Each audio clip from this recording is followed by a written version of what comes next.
Hello, we are Geeks Assembled, and today we are talking about a movie soundtrack, what was released after the movie was released, due to popular demand. We are talking a soundtrack by Michael Andrews, which was released in 2002. It's the soundtrack to the film Donnie Darko, which was mainly all instrumental, apart from a couple of tracks at the end of it. There was a special edition released in 2004 to coincide with the director's cut of the movie. So we may go down that route through the cast. But to begin with, we're going to be talking about the original soundtrack of Michael Andrews' Donnie Darko. So we will go to... Ooh, shall we go? Seeing as he's unmiked, we'll go to Ethan. Oh, no, really? Over to you. Okay, then. Fair enough. I remember, I've only ever seen the film once, so don't expect me to quote scene for scene as I usually do. But I remember I really liked the film. It's very interesting. I remember the premise of it. Can't remember the exact scenes, but I remember it was very intelligent with time travel, alternate dimensions, and before Avengers Endgame changed how time travel works. Yeah, true, right there. You know, before it went Dragon Ball Z time travel theory, you know, the present always follows you. But so it's a clever story. I remember it was a clever story, very intelligent, very young Jake Gyllenhaal, who is a great actor. But yeah, I had to listen to this twice today, actually, and it's a very beautiful soundtrack. And I'm very big on my ambient, moody, atmospheric music. And this, to me, reminded me much of it was kind of almost like, if you hadn't seen the film and just listened to the soundtrack itself, it's like a journey through either madness and sanity or a dream like your dreams and nightmares. Because there's moments where it's like so beautiful and zen-like, and it's just, you could picture, I don't know, a foggy, beautiful forest, and then something creepy and scary or impending doom or something. You've got a bit of Tim Burton in there that reminded me of Batman and stuff like that, Nightmare Before Christmas. You've got two video games I like, Medieval and Silent Hill. What was the other one? But there was another one I've mentioned, but I forgot.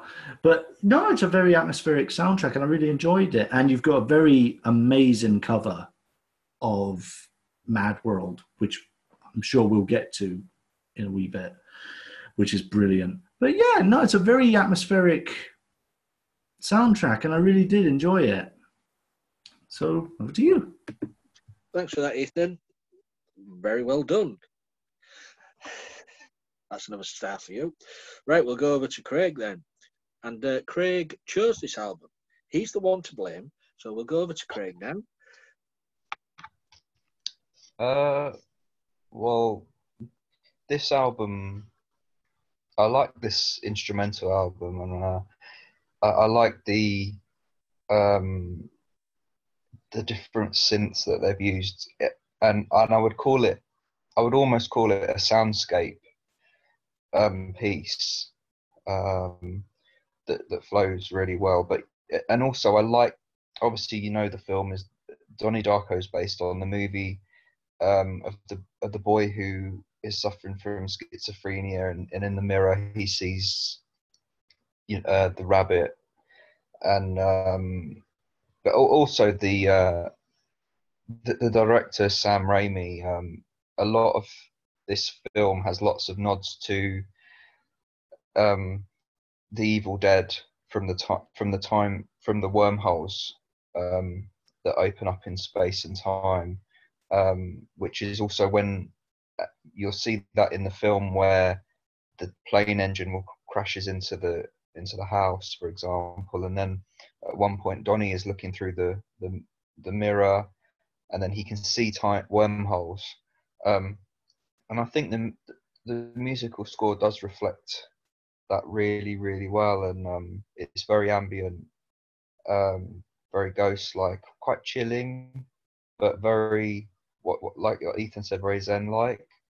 So it's very therapeutic, and it's almost like, I would say, it's almost like a reflection of this guy's journey from his madness into the Mad World song at the end, which I think flows really, really well, and it's a good album. I quite like it. Well, it was completely out of the blue when you says, "Can we do Donnie Darko soundtrack?" So, and I would say, "Yeah, go on then." I totally agree with it. It's so. It's like a relaxation album. I've listened to it twice this week, and every time I've listened to it, I've been just chilling out. I mean, zoning out with it, you know. And as Ethan said, there's parts of it, you know, you just get the tinkling. There's wonderful piano playing in this. I'm assuming that is Michael Andrews doing the piano, because if I remember rightly, he was the one on Madwell doing the piano as well. And say the choir as well in this. It's so subtle with the voices of the choir, and then it sort of builds up on that, and then. But it's, as you say, it does. And as Craig said about the wormhole stuff in the movie, now you mentioned the wormholes, when you go listen to this soundtrack, you think, yeah, it sort of does. It's like a journey through a time wormhole, very, very out there. I like it. I do like it. Yeah. Then, like I say, I hope. I mean, Craig. I don't know if Craig knows, but I hope it wasn't just all done on computer. All this music. I hope they use real instruments, like, you know, like because you could hear like a cello here, and It does sound like the way it almost reminds me of the very first, that even the that when they made the TARDIS noises. I hope they like old school with different techniques and things, but I'm not sure. There was similarities to that. Now that you mention it, yeah, thinking back on some of the tunes I heard, there is a sort of a classic Doctor Who vibe there. Yeah. I think that's another reason why I liked it. That was the other one it reminded me of. Speaking of instruments, one particular track I liked was, I think it was track 4, Middlesex Times, and it opens up like a xylophone going dum dum dum dum, like a sort of a childlike theme. And I thought, oh, and it was really interesting because it reminded me of like Alice in Wonderland. And there was once a video game many, many years ago called America McGee's Alice, which was like a very twisted, dark sequel to Alice in Wonderland, like where everything's just all screwed up as hell. But yeah, it reminded me of that, like where they used actual children's toys to give the sounds and stuff that sort of sense. Yeah. Like, I mean, when Donnie is. Go on. Sorry. No, go on, Craig. Go on, Craig. When Donnie is relapsing, and the music, I can't remember which track it is, but it goes dun dun dun dun dun dun dun dun, dun, and then it builds up and up and up, and then you get the guy who's a life coach who's secretly a sex offender, and he's the house is on fire and burning, and then. Oh, is that the one where it was like, was that the one that sounds like impending doom? It's like doom, doom, doom. Yeah, that's my favourite one. That was played by Patrick Swayze. No, the part in the movie. Yeah, I remember. Now that you mention it, I remember Patrick Swayze's part in it. But it's amazing how you get so into this album. As I say, it does cover you. It flows over you, the album. But I was saying to Ethan before we started, it's strange that there's only a couple of the tracks which are just over 3 minutes. The others are under 2. So they're only short, but they do stand out. My favourite line in Donnie Darko is when he says to the girl that he likes, she says, "Oh, my dad has had emotional problems," and then he says, "Oh, I have emotional problems too." It's one of my favourite lines. It's, Especially for a 2002 release. It was good that it was tackling mental illness as well. Yeah, Yeah. it's a shame that it didn't get any promotion when it came out because of the 9/11 attack. Yeah. Because of what's in the movie. Hmm. But it has become cult status. I mean, as I said at the beginning of this, they didn't release a soundtrack to this when the movie came out because there was no promotion. But people started to like the movie, so they released the soundtrack. Mhm. 6 months or 8 months down the line. They did release the sequel, but I think it's one of them films where you just shouldn't touch it. You should just leave it alone. Yeah, true. Yeah, It'd be like doing Ghost like Part 2. The first one's confusing enough. And so the original version of the soundtrack, the only lyrics and words are to the song "Mad World," which was originally done by one of my favourite bands, Tears for Fears. It's not often I like cover versions because sometimes it ruins the original, but this one is a totally different take on the original. It just goes down another route. So what's your take on The Mad World by Michael Andrews and the vocals by, is it Gary Jules? Yeah, I think it was Gary. Yeah, it was Gary Jules. And it was a Christmas number one in the UK, this single, in 2003, I think it was. Oh, funny choice. Merry Christmas, it's a mad world. Cheers. The dance remix is great for that one. Ooh, I don't know about that one. So what's your take on this version of Mad World? I'll go first. I agree with Lee. You know, Tears for Fears does a great their one's brilliant, but this cover I absolutely love. I love the darkness to this one, and yeah, no matter, even though I've only seen Donnie Darko once, it reminds me of Donnie Darko. And again, back to video games. For some reason, I always think of the trailer for the first Gears of War game, which fitted it perfectly. I remember they played it for Gears of War, and many of us were thinking, "What the hell's this?" And you see, it's just a soldier being chased by something, and you're thinking, "What's going on?" Then that big spider thing appears, and you're like, "What the?" But it fitted it so perfectly. But yeah, this is a very haunting, very beautiful, amazing ambience. Like Craig, I love ambient stuff. The ambience to this is brilliant, and it's just it's a brilliant song that fits. Now that you've mentioned the tone of the film and how it deals with the mental health and what he goes through, and just the time travel and all this, and Frank in the mirror and stuff like that, it just fits it perfectly. Mad World. But it's a song I love to listen to again and again and just relax to. It's just, I think it's the ambience, but yeah, very good cover. Brilliant cover, actually. And we'll move over to Craig. It's like a really peaceful ending. It's like almost that they're all at rest, and after all the trauma that they've experienced and the build up with the strings and the high tempos, and then it just sort of, it's just such a calming tune, almost angelic sort of finish. And it ties it up really well, and it'll leave you wondering, oh, what happened next, or is this the end? It's quite good. Yeah, as I said, cover versions aren't my thing, but they do a very damn good job of reinterpreting this song. Because Tears for Fears was so upbeat when it was released, the original version, and this one, as you say, it's so chilled, it's ambient again, and the vocals are so haunting on this by Gary Jules. It's really well done, and it deservedly well at number one. Now, do you want to talk about the second release of the soundtrack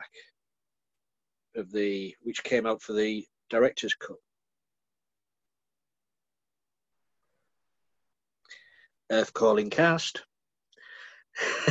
I was waiting for an answer from Kay. You just Well, this was the original soundtrack, but then in 2004 there was the director's cut of the movie, and they released a 2-disc soundtrack with the original soundtrack and the extra songs on the first disc, which was, I mean, there's a few songs on here. I mean, there was In Excess is on here with Never Tear Us Apart. Brilliant song. You had Tears for Fears one, Head Over Heels, which is one of my favourite tracks. What else have we got? Let's have a look. Duran Duran, Notorious. It's because this movie was set in was it mid-80s? Something like that. Was it 88? I don't know. I know the movie was set in the 1980s. I can't remember what year, the specific year. You've also got Joy Division in there. Love Will Tear Us Apart. Mm-hmm. And also the classic, the Killing Moon by Echo and the Bunnymen. I mean, that's an awesome track. So, your take on that's just some of the tracks that I've picked out off the list there. Some of them are more instrumental stuff on there as well. I think there was Under the Milky Way as well by... Oh, yeah, by the Church, yeah, Under the Milky Way, track 3. Yeah, that's a good one. Yeah. Yeah, I remember the songs were very good on that, actually. You know, as you said, it was set in... I'm going to have to watch the film again. I can't remember if it was the mid or late 80s. Yeah. But, very, very great 80s soundtrack, I remember. You know, as you already pointed out, some great tracks on there. Yeah, so... Well, I always like, you know, when you get a movie what is set in a year, and it's, you know, not like not present day, but they always got, you know, 1987, or 1967. I like it when these movies use those tunes from that year. that era and stuff. Era, No, that's my kind of thing as well, because as I mentioned before, I've seen the new Joker film, and every song in that is from like the 70s and the very early 80s. And when you hear certain songs, you think, oh, wow, you know, but it fits the timeline. Yeah. And I love it when movies do that. But, Deadpool. Yeah. Anything you've got to say on this one, Craig? In terms of the film, I like how when they showed the song, it was something moving or something happening to set the scene. For example, the school kids in the queues and the panning shots from the schools and things when something had happened. That's good, yeah. From like a third perspective. You've just jogged some memories, yeah. I remember it did something like that. Cool. Yeah, it was good. Right. I'm guessing, have we sort of drained this one dry? Shall we go to, shall we score this one, do you think? Yeah, sure. Right then, who shall we pick? You both are mic'd. Ethan, just take a drink of something. It's your go. He just muted himself. No, go on then. All right then. Well, how many tracks were on this? On the original one. The original one, I mean. Let's have a look. I think there was 18.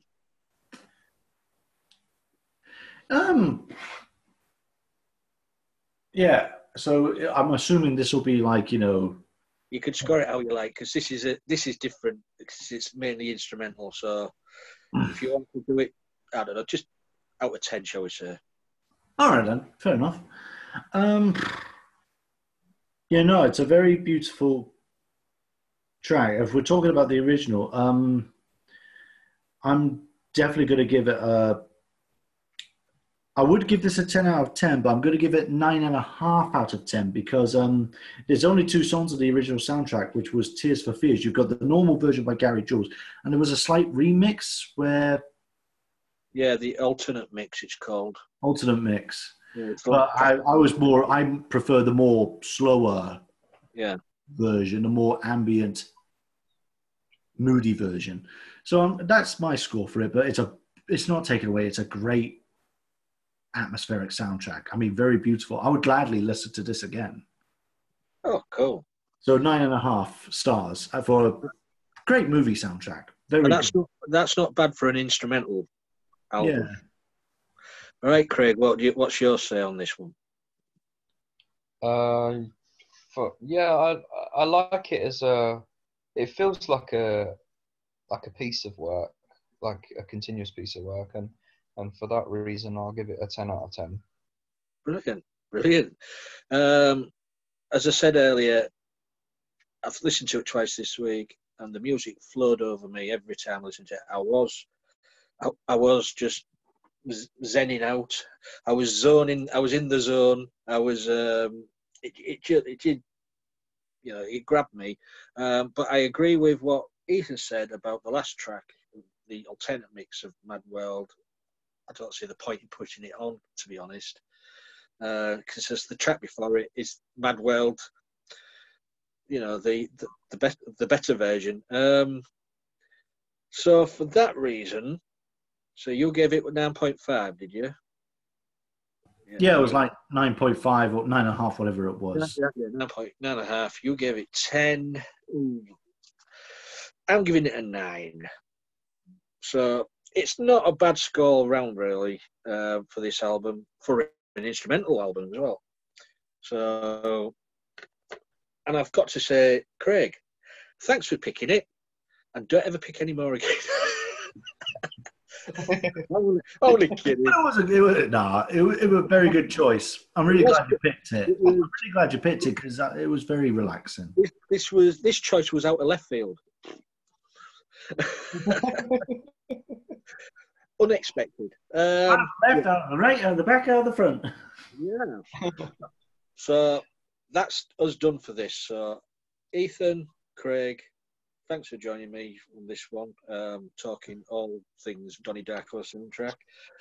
You guys out there, let us know what you thought of the soundtrack. Let us know, you know, any ideas of what we could do in the future for a cast like this.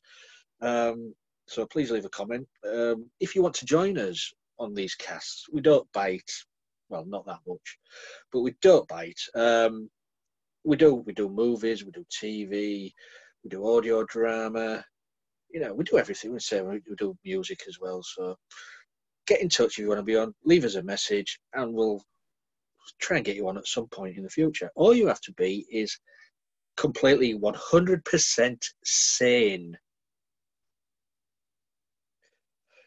That rules. At the moment, all the members, what we've got at the moment, they're not veg. They're not at the 100% mark yet. We're getting there with them. Yeah, I've got my pills here, so I'm just taking it anyway. We don't recommend taking pills like that, though. Until next time, we'll be seeing you. Bye for now.